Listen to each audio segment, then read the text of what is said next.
تعالیٰ کے عظیم نام سے آغاز کرتے ہیں جو بہت مہربان نہایت رحم والا ہے۔ پچھلے پروگرام میں آخر میں الکحل کے بارے میں کلام چل رہا تھا کہ یہ بات اچھی طرح سمجھ لے پہلے، پھر انشاءاللہ میں الکحل کے احکامات عرض کرتا ہوں کہ وہی بات جو تھوڑا پچھلے پروگرام میں بھی کہا تھا ریپیٹ کر دیتا ہوں کہ اللہ تبارک و تعالیٰ نے قرآن عظیم میں انگور کی شراب جس کو خمر کہا جاتا ہے اسے حرام قرار دیا ہے۔ تو چونکہ اس کی ممانعت پر واضح طور پہ آیت قرآنیہ آ گئی جس کو آپ نص قطعی کہیں گے، واضح آیت کو نص قطعی کہتے ہیں، تو شراب یعنی خمر کی حرمت پر نص قطعی آ گئی ہے، لہٰذا اس کا تو ایک قطرہ بھی حرام ہے چاہے نشہ لائے یا نہ لائے۔ اس کے علاوہ باقی جتنی بھی شرابیں ہیں ان کے بارے میں جو مستند قول ہے فقہا نے اتفاق کیا ہے جس قول کے صحیح ہونے پر وہ یہی ہے کہ وہ شرابیں بھی منع ہیں، چاہے حد نشہ تک انسان پہنچے یا نہ پہنچے ان کا پینا بھی گناہ میں شمار ہوگا۔ اب یہ یاد رکھیں کہ بعض چیزیں ایسی ہوتی ہیں کہ جن میں قرآن میں حدیث میں کوئی ممانعت وارد نہیں ہوتی، لیکن فقہا اپنے اجتہاد سے اپنے قیاس سے اس کو ناجائز قرار دیتے ہیں، جیسے کہ الکحل ہے کہ الکحل اس زمانے میں اس طریقے سے ایجاد نہیں ہوئی تھی، نہ اس کے اوپر قرآن و حدیث میں کوئی ممانعت وارد ہوئی ہے، نہ پہلے زمانے کے فقہا نے باقاعدہ اس پر کچھ کلام کیا۔ جب یہ تیار ہونا شروع ہو گئی تو علماء بعد میں علماء نے یقیناً اس کے اندر دیکھا کہ نشہ وغیرہ ہوتا ہے اور یہ شراب سے کشید کی جاتی ہے تو اس کو منع فرما دیا گیا کہ الکحل کا استعمال بالکل منع ہے، اور جو استعمال کرے گا گناہ گار بھی ہوگا۔ اگر خارجی استعمال کرے گا جیسے اسپرے سینٹ وغیرہ لگائے گا تو نماز بھی اس کی نہیں ہوگی۔ تو لوگ رکے، لیکن پھر یہ چیزیں آہستہ عام ہونا شروع ہوئیں کیونکہ لوگوں کے پاس ہر ایک کوئی سمجھانے والا نہیں ہے، ہر جگہ علماء نہیں ہیں، ہر جگہ علماء کی تعلیمات نہیں ہیں۔ یہ نہیں ہے کہ لوگوں نے بغاوت کر دی کہ ہم نہیں مانتے اور سب استعمال کرنے لگے، بلکہ اصل میں ہوا یوں ہے کہ ہر جگہ عالم نہیں ہے، ہر جگہ سمجھانے والے نہیں ہیں، ہر جگہ لوگوں تک علم کی رسائی نہیں ہے یا ان کی علم تک رسائی نہیں ہے، لہٰذا وہ استعمال کرنا شروع ہوئے اور الکحل کا استعمال بہت زیادہ عام ہو گیا۔ آپ یہ دیکھیں اسپرے سینٹ کے اندر دیکھیں، دیگر اور مطلب باڈی اسپرے وغیرہ کے اندر، پھر ایلوپیتھک دوائیں ہومیوپیتھک دواؤں میں بہت زیادہ استعمال ہونا شروع ہو گیا۔ تو اب فقہاء اسلام اگر کسی چیز کو منع کرتے ہیں تو یقیناً اللہ تعالیٰ اس کے رسول کی رضا کی خاطر منع کرتے ہیں، یعنی جس کو اپنی رائے سے منع کرتے ہیں اللہ تعالیٰ اس کے رسول کی رضا کی خاطر ہی منع کرتے ہیں۔ آپ لوگوں نے منع کیا، لیکن جب انہوں نے دیکھا کہ ہمارے منع کرنے کے باوجود بہت سارے لوگوں تک ہماری یہ ممانعت کی بات پہنچی ہی نہیں اور اب یہ بہت زیادہ عام ہو گیا ہے، تو پھر فقہا کا اپنا ایک طریقہ کار یہ ضرور ہے کہ جب وہ دیکھتے ہیں کہ جس چیز کو ہم منع کر رہے ہیں وہ لوگوں میں کسی بھی وجہ سے بہت زیادہ عام ہو چکی ہے تو یہ اس بات کو پسند نہیں کرتے ہیں کہ ہم اپنی رائے کی وجہ سے کسی شخص کو گناہ گار قرار دیں اور اس کی نمازوں کی بربادی کا حکم دیں۔ لہٰذا پھر فقہا کا طریقہ یہ ہے کہ جب وہ ایک چیز کو بہت زیادہ عام دیکھتے ہیں تو اپنی رائے کو واپس لے لیتے ہیں، یعنی ناجائز اگر کہتے ہیں تو ناجائز کی رائے کو واپس لے کر اس کے جواز کا حکم دے دیتے ہیں، کیونکہ براہ راست قرآن حدیث نے منع نہیں کیا، ہم اپنی ذاتی رائے سے احتیاطاً منع کر رہے تھے، لیکن لوگوں میں بہت زیادہ عام ہو گیا ہے تو پھر ان کو رعایت دے دی جاتی ہے۔ تو اس میں ضابطہ بس بنیادی یاد رکھیے گا کہ فقہا بھی وہیں اجازت دیں گے جہاں کسی چیز کو اپنی ذاتی رائے سے پہلے منع کیا تھا۔ ایسا نہیں کر سکتے کہ اگر اللہ تعالیٰ اس کے رسول نے منع کیا اور وہ لوگوں میں چیز عام ہو گئی تو فقہا کہیں چلو اچھا اب ہم تمہیں جائز قرار دے دیتے ہیں، ایسا نہیں ہو سکتا ہے۔ مثال کے طور پر جیسے خمر ہے، شراب ہے، اللہ تبارک و تعالیٰ نے قرآن عظیم میں منع کیا، اب اگر پھر شراب بہت زیادہ عام ہو جائے تو قیامت تک یہ حرام ہی رہے گی۔ کوئی شخص یہ نہیں کہہ سکتا کہ یہ بہت زیادہ چونکہ عام ہو گئی چلو اجازت دے دیتے ہیں، ایسا نہیں ہو سکتا۔ یہ وہیں اجازت دینے کا معاملہ ہوتا ہے کہ جہاں فقہا اپنی ذاتی رائے سے کسی چیز کو منع کر رہے ہوتے ہیں، لیکن جب وہ کسی وجہ سے لوگوں میں بہت زیادہ عام ہو جاتی ہے تو فقہا اپنی رائے کو اس لیے واپس لے لیتے ہیں کہ پھر اب اللہ تعالیٰ نے اس کو منع نہیں کیا، رسول نے منع نہیں کیا، ہم منع کر رہے ہیں اور ہم اپنی رائے سے پھر یہ کہہ رہے ہیں اپنی رائے سے کہ اگر ہماری نہیں مانو گے تو گناہ گار بھی ہوگے، تمہاری نمازیں برباد ہوں گی۔ تو پھر فقہا پسند نہیں کرتے کہ اپنی ذاتی رائے سے کسی کی نمازوں کی بربادی کا سامان کریں، تو وہ پھر اپنی رائے کو واپس لے لیتے ہیں اور اس چیز کے لیے حکم جواز ہو جاتا ہے۔ اب اس میں دو گروپ ہوں گے، ایک گروہ تو ایسا ہوگا جو انہی فقہا کی سابقہ رائے کا احترام کرتے ہوئے اس کو استعمال نہ کرے، اس کی مرضی یہ تقویٰ ہے کہ وہ کوئی کہے میں پرفیوم یوز نہیں کرتا ہوں، میں اسپرٹ یوز نہیں کرتا ہوں، میں ایلوپیتھک کا علاج نہیں کراؤں گا، میں ہومیوپیتھک کا علاج نہیں کراؤں گا، صرف حکیموں سے علاج کرواؤں گا، کیونکہ اگرچہ فقہا نے اس چیز کے عام ہونے کی وجہ سے اپنے رائے کو واپس لے لیا ہے، لیکن رائے غلط تو نہیں تھی، رائے تو بالکل صحیح تھی، وہ تو ایک اور حکمت کے تحت واپس لے، تو ہم اسی پہ چلیں گے، ٹھیک ہے، مرضی ہے، یہ تقویٰ ہے۔ اور فتویٰ چونکہ یہ آ چکا ہے کہ ان چیزوں کا استعمال جائز ہے، لہذا اگر کوئی استعمال کرتا ہے، اسپریسینٹ باڈی اسپریز یوز کرتا ہے، اسی طرح ایلوپیتھک علاج کراتا ہے، ہومیوپیتھک علاج کرواتا ہے، تو بالکل اس کے لیے جائز ہے، کیونکہ فقہا نے خود اس کے جواز کا حکم دے دیا ہے۔ لہذا اب ایسا نہیں ہونا چاہیے کہ کسی جگہ کسی امام صاحب کو دیکھا کہ انہیں اسپریسینٹ لگایا اور آ کے نماز پڑھائی تو کوئی پیچھے سے چلا جائے کہ نہیں جی میں نماز نہیں پڑھتا ہوں کیونکہ اسپریسینٹ جو ہے الکوہل ہوتی ہے، اس میں الکوہل ہوتی ہے، الکوہل ناپاک ہے، انہوں نے ناپاک کپڑوں کے ساتھ نماز پڑھے، ہم نہیں پڑھتے۔ یہ بالکل غلط ہے۔ آپ کسی مسئلے پہ عمل اپنی ذات کے اعتبار سے تو کر سکتے ہیں، لیکن اس کے لیے اگر فقہا نے عام عمل کی اجازت دے دی ہو، جواز کا حکم دے دیا ہو، تو کسی اور پر اپنی رائے کو پھر مسلط نہیں کر سکتے ہیں، نہ اس کی وجہ سے آپ کسی بھی اس طرح تانازنی کریں، کیونکہ اس سے انتشار پیدا ہوتا ہے۔ تو اب خلاصہ کلام یہ ہے کہ الکوہل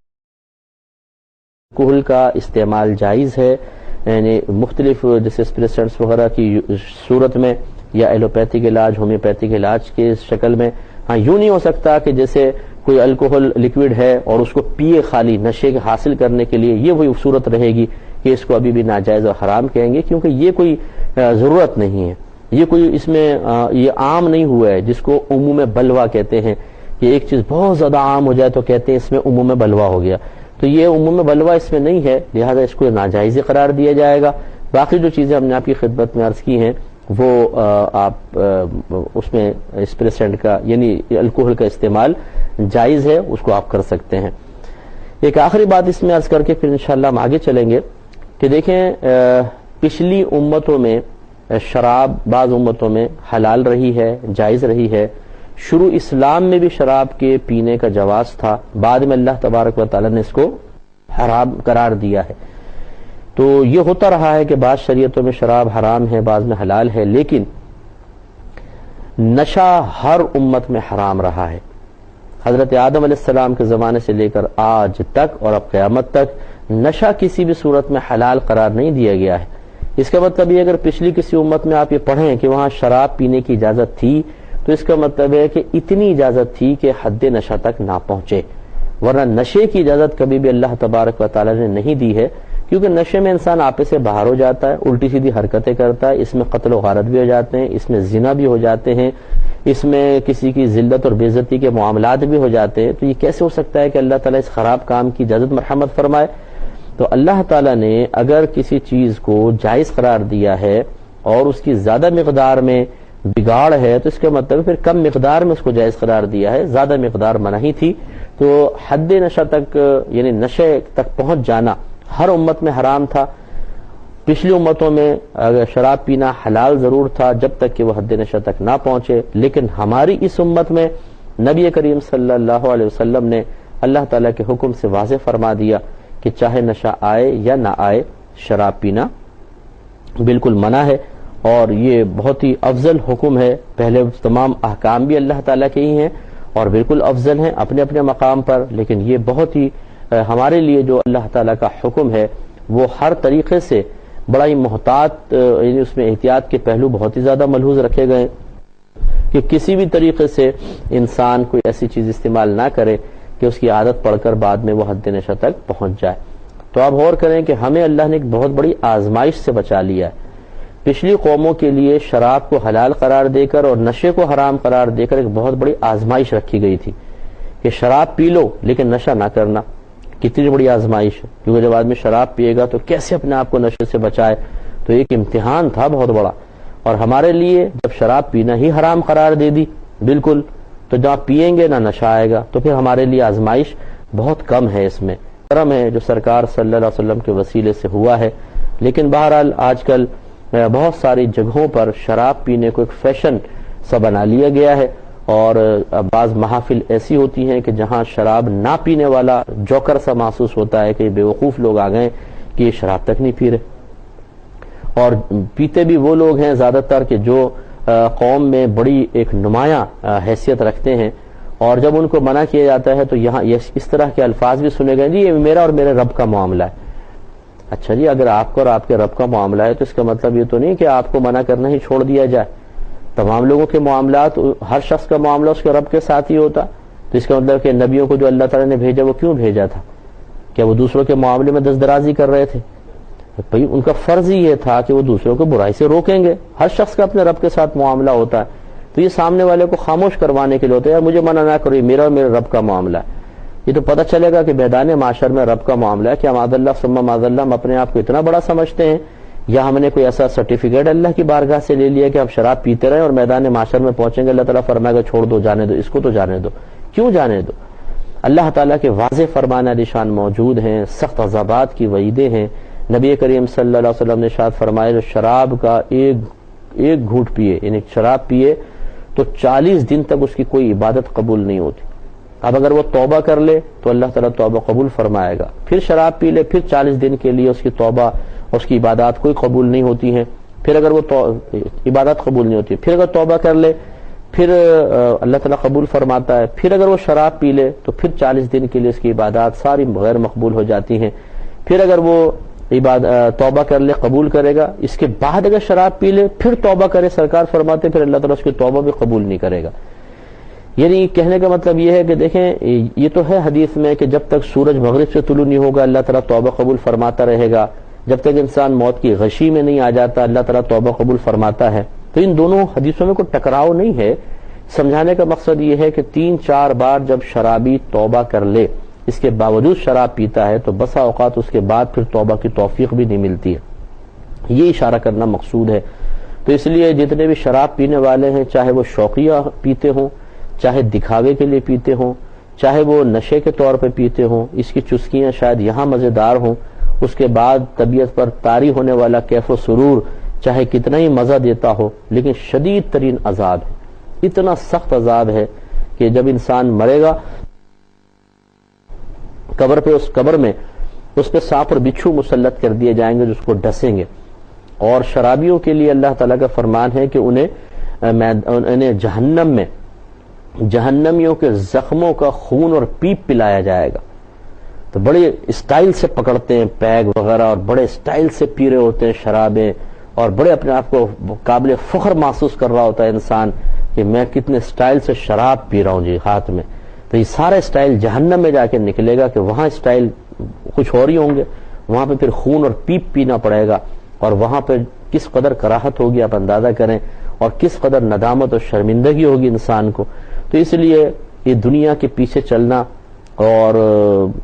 جو آپ کے ساتھ نہ چل رہا ہو اسے نگاہ حقارت سے دیکھنا یہ قطعاً غیر مناسب ہے۔ جن کو آج ہم نگاہ حقارت سے دیکھتے ہیں اور ان کو پیچھے دھکیلتے ہیں، کل یہ جب عزت اور سکون سے میدان محشر میں اللہ کی بارگاہ سے انعام حاصل کر رہے ہوں گے تو ہمیں رشک آئے گا،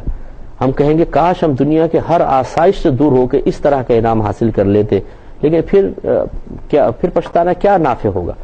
میدان محشر میں، بلکہ موت کے جھٹکے کے ساتھ ہی بس پھر پچھتانا بیکار ہے۔ اس لیے ہمت کرنی چاہیے، جو کوئی شراب پیتا ہو اللہ کی بارگاہ میں سچی پکی توبہ کرے، اس کے غضب سے ڈرے، اس کے عذاب سے ڈرے،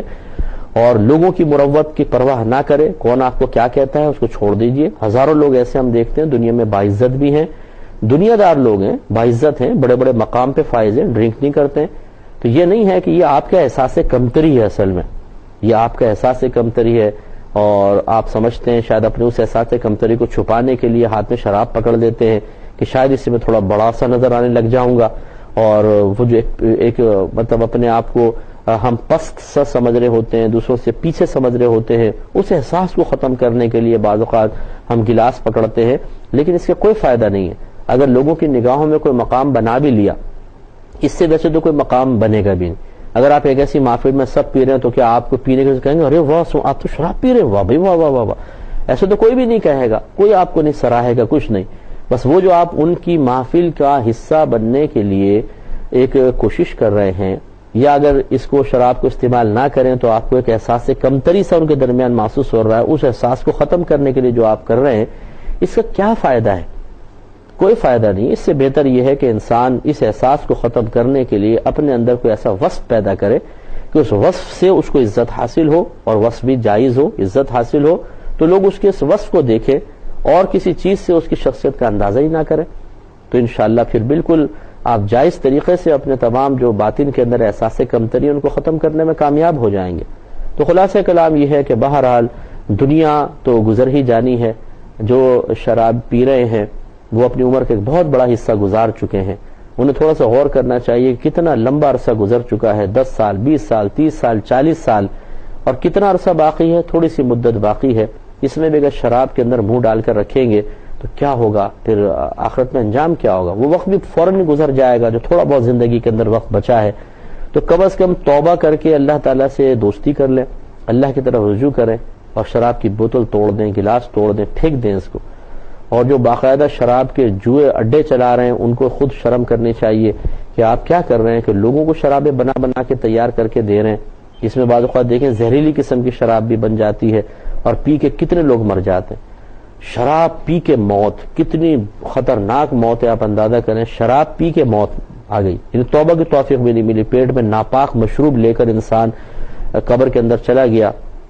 کتنا برا انجام ہوگا۔ تو ایک تو پینا ہی برا ہے، اور ایک ہے پلانا، باقاعدہ لوگوں تک اس کو فراہم کرنا اور اس کا ذریعہ اور سبب بن جانا۔ جتنے لوگ شراب پیتے رہیں گے سب کا وبال اس شخص کے اوپر ہوگا۔ اس لیے اس پر بھی ذرا غور کرنا چاہیے، اپنی جان چھڑا لیں، دنیا کے اندر تھوڑا نقصان ہی ہوگا نا، جان چھڑائیں فوراً اس قسم کے کاروبار سے، اس قسم کی گندگیوں سے، اور اپنے اللہ سے لو لگائیں، یہی سب سے بہتر ہے۔ ہمارا کام سمجھانا ہے، کچھ سمجھ جائے بہت اچھی بات ہے، نہیں سمجھتا تو پھر وقت سمجھا دیتا ہے، حالات سمجھا دیتے ہیں، اس لیے کہ آپ کی سوچ، آپ کی عقل، آپ کی سمجھداری یا معذرت کے ساتھ ڈیڑھ ہوشیاری اپنے مقام پر، اور قرآن و حدیث کا حکم اپنے مقام پر۔ آپ کی سمجھداری سے قرآن نہیں بدل جائے گا، آپ کی ہوشیاری سے نبی کریم صلی اللہ علیہ وسلم کی احادیث تبدیل نہیں ہو جائیں گی، آپ کی عقل مندیوں سے، آپ کے چرب زبانی سے اور سامنے والے کو دلائل دے کے خاموش کر دینے سے تمام اخروی نتائج نہیں تبدیل ہو جائیں گے، وہ ویسے ہی رہیں گے جیسے اللہ تعالیٰ اس کے رسول نے چاہا ہے اور فرما دیا ہے۔ لہٰذا یہ سب بیکار باتیں ہیں، اپنے آپ کو دھوکہ دینا ہے، اس چیز سے باہر نکلیں اور اپنے اللہ کو راضی کریں، یہ سب سے بہتر ہے۔ اگلا باب دیکھتے ہیں، باب غسل المرأۃ اباح الدم عن وجہہ۔ اس بات کا باب کہ عورت کا اپنے والد کے چہرے سے خون کو دھونا، یعنی اپنے والد کے چہرے سے خون کو دھونے کا باب، یہ انشاءاللہ ہم اس پر کلام کریں گے، لیکن نیکسٹ پروگرام میں۔ وآخر دعوانا ان الحمد للہ رب العالمین۔